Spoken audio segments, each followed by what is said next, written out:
Ever heard of an artist so talented people were buying his paintings before they were even finished?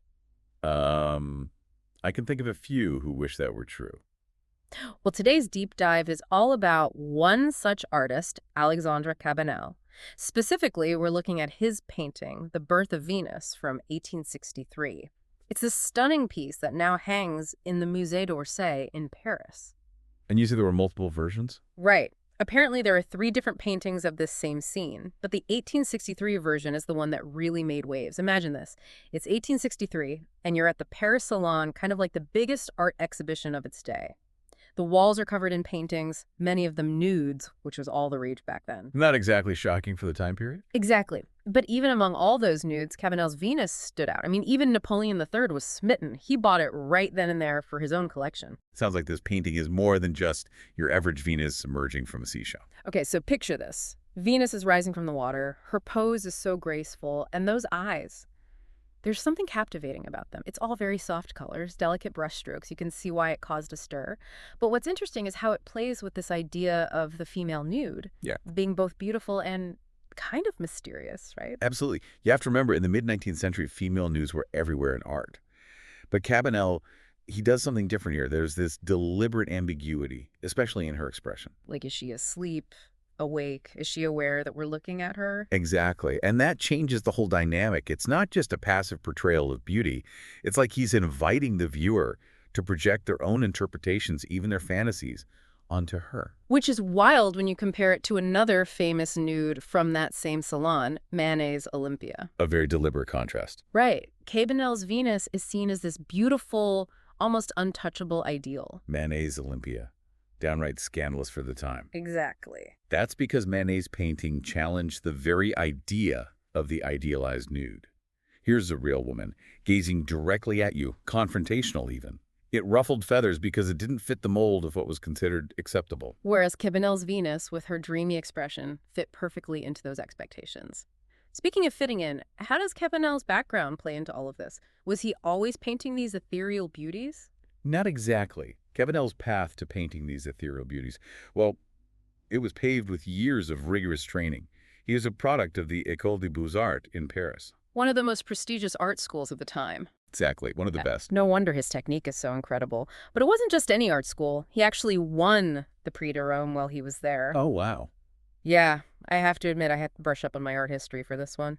What does winning something like that even mean back then? Aside from bragging rights, of course. We'll think of it as the ultimate prize for aspiring artists in France. It came with a scholarship to study in Rome for several years, surrounded by some of the greatest masterpieces of Western art. Talk about artistic inspiration. So after all that classical training, he lands on the style that we're talking about, blending mythology and sensuality in a way that really resonated with the art buyers of the time, especially those wealthy Americans. What was it about his style that they found so appealing? It's all connected to the rise of what we call the academic style in 19th century art and Cabanel's Birth of Venus. Yeah. It's a textbook example. Textbook in the best way possible, right? Exactly. The academic style was all about technical mastery, think of precise brushstrokes, idealized beauty, and very often drawing inspiration from classical mythology. Just like Cabanel did with Venus. Precisely. And it makes sense that this style would appeal to the wealthy patrons. It's beautiful, impressive, and it kind of reinforces this idea of them having this refined taste. Precisely. Cabanel was a master at tapping into those desires.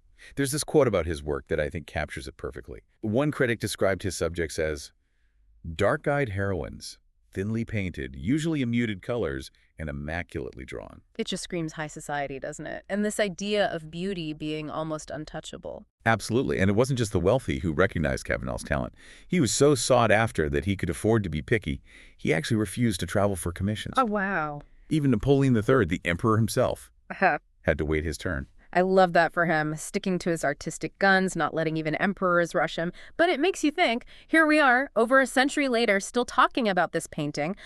Why do you think this image, this Venus emerging from the water, continues to captivate us even today? Our world is so different. Our ideas about beauty have evolved so much. What is it about Cabanel's Venus that still speaks to people? It really is amazing how a painting from the 1800s can still resonate with us today. It really is. It speaks to that enduring power of art to transcend time. but specifically with Cabanel's Venus, I think it has something to do with what one art historian called the lightness and enlightenment of relaxation. I get that. When I look at this painting, I do feel a sense of calm, almost like a weight is lifted. Exactly. And he achieves that through his masterful use of color and light, those soft, almost pastel hues, the way Venus's body seems to melt into the water and sky. It all comes together to create this atmosphere of ethereal beauty and peace, It's like we're seeing more than just a birth, like we're seeing Venus awakening into something new. which, if you think about it, ties back beautifully to the painting's title, The Birth of Venus. It does. And that makes you wonder, what exactly is she awakening to? Now that is the question, isn't it? And it's one that each viewer has to answer for themselves. But I think the beauty of this painting lies in that very ambiguity. So it's not just a pretty picture, it's a conversation starter. Exactly. It's visually stunning, no doubt. But it also sparks our imaginations, and makes us think about beauty, desire, even how we perceive femininity, both then and now. And those are conversations worth having. Well, that about wraps up our deep dive into Cabanel's Birth of Venus. A fascinating look into one very popular painting. If anyone out there finds themselves at the Musée d'Orsay, do yourself a favor and spend some time with Cabanel's Venus, and maybe check out some of his other works while you're there. You might be surprised at what you discover.